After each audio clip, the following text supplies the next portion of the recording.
Bonjour, donc aujourd'hui on va voir les propriétés algébriques de la fonction logarithme et puis voir comment on s'en sert dans des exemples pratiques. Alors les trois premières propriétés, ce sont des propriétés qui vont découler de la définition. Donc la première, c'est tout simplement le fait de résoudre une équation exponentielle x égale y. Ben ça on dit que c'est équivalent à x est égal à ln de y. La deuxième et la troisième, c'est les propriétés des fonctions réciproques, c'est-à-dire que les deux fonctions exponentielles et logarithme sont des fonctions réciproques, donc elles s'annulent l'une et l'autre. Et du coup, par exemple, quand on a exponentielle de ln de x, le e et le n s'éliminent, et du coup, il va rester que x. Et puis si on a à l'envers, ln de e de x, le ln et le e s'éliminent, et il reste que le x.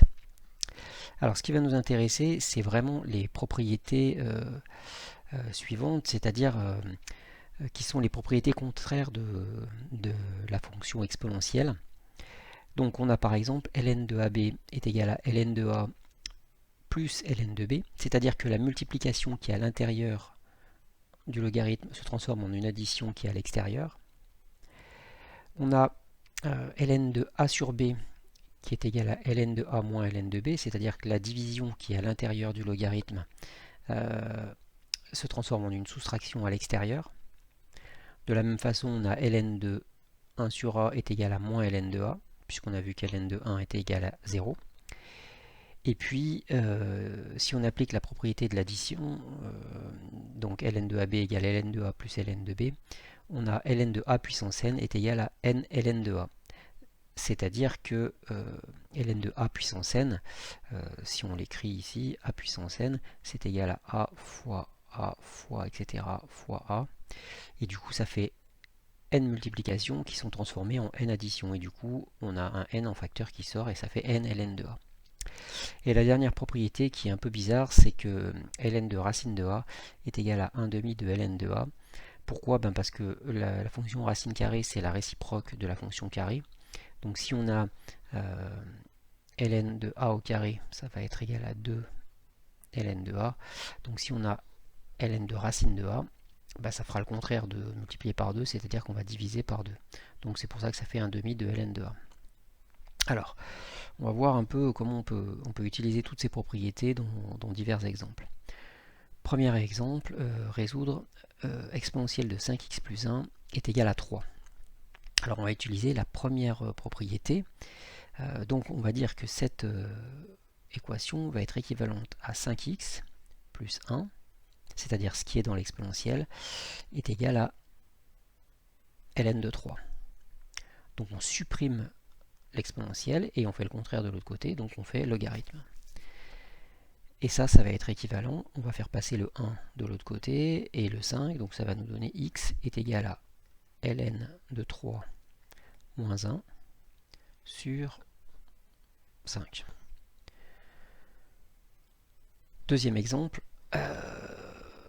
alors on pose f de x égale ln de 5x plus 9 et on doit déterminer le domaine de définition.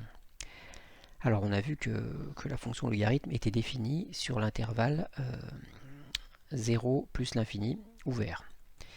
Donc ça veut dire que quand on calcule le logarithme d'une certaine quantité, il faut que cette quantité soit strictement positive. Donc on va écrire que x appartient à d de f. Donc ça veut dire que je choisis un nombre qui est dans le domaine de définition. La condition pour qu'on puisse calculer l'image, c'est que 5x plus 9 est strictement positif. Donc ça, on résout. Donc on passe le 9 de l'autre côté, on divise par 5, et on a x supérieur à moins 9 sur 5. Donc on en déduit que d de f, c'est l'intervalle moins 9 sur 5 plus l'infini.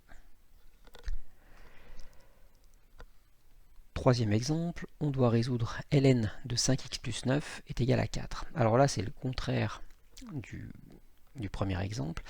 Cette fois, on a un logarithme qui nous gêne ici et qu'on veut supprimer. Donc pour ça, on va utiliser la fonction contraire du logarithme, c'est-à-dire l'exponentielle. Donc on va dire que cette équation, ln de 5x plus 9 est égal à 4, est équivalente à 5x plus 9. On fait le contraire du logarithme, c'est-à-dire exponentielle, donc exponentielle de 4. On n'a plus qu'à résoudre. On passe le 9 et le 5 de l'autre côté, et on a x est égal à exponentielle de 4 moins 9, le tout sur 5. Alors, dernier exemple où on va vous demander d'écrire sous la forme a ln de b. Alors, qu'est-ce que ça veut dire? Ça veut dire qu'il va falloir utiliser toutes ces propriétés-là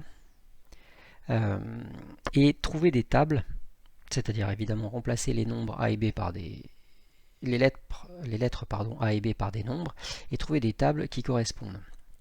Alors par exemple, ln de 9, ben, on s'aperçoit facilement que ln de 9, on peut l'écrire ln de 3 au carré, puisque 9 est égal à 3 au carré. Du coup, on va utiliser la propriété que je vous rappelle ici, qu'on a vu juste avant, c'est-à-dire que ln de a puissance n est égal à n ln de a.